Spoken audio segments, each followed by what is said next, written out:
Good morning, everyone. It's Tuesday, July 15th. I'm Kaylee Nixon. This is your FreightWaves Morning Minute. The U.S. Postal Service is upping its rates for stamps and for parcel service, and doing so on an expedited timeline. The price for packages, letters, and bulk mail saw a sudden uptick on Sunday, but USPS says that the changes were communicated earlier this year and received approval from the Postal Regulatory Commission.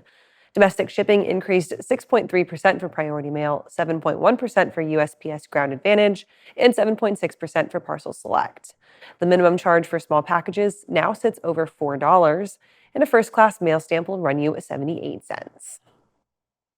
The Trump administration is updating its national freight strategy to address new policy priorities of technology and regulation. The administration is planning for a projected 50% increase in tonnage by 2050. The USDOT is looking for input from carriers, shippers, and government agencies on a national freight strategic plan. The DOT published an information request yesterday with a call for industry stakeholders to submit their thoughts on diversifying global supply chains, rising energy production costs, changing urban-rural dynamics, and increasing e-commerce. And June's Cass Freight Index showed continued pressure on volumes during the month, but expenditures still grew on a year-over-year basis.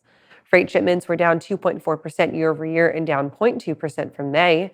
June marked 29 straight months of decline for the data set, even though June's decline was the smallest in 7 months. The outlook for July calls for an additional 5% decrease this month, but noted a recent rise in imports could produce better than normal seasonal trends for July.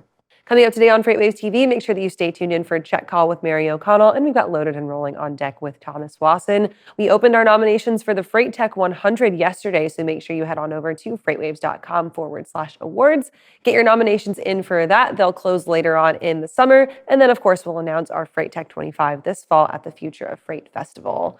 Speaking of events, next week we have our Enterprise Fleet Summit. That's on deck. It's a free virtual event for you, live.freightwaves.com to get those tickets.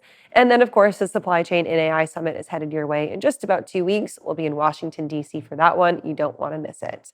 That's it for your FreightWaves Morning Minute. Have a great Tuesday, and we'll be back tomorrow with more.